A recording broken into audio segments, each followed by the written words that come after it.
भस्माङ्गरागाय महेश्वराय नित्याय शुद्धाय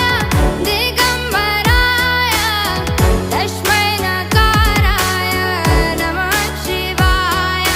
नित्याय शुद्धाय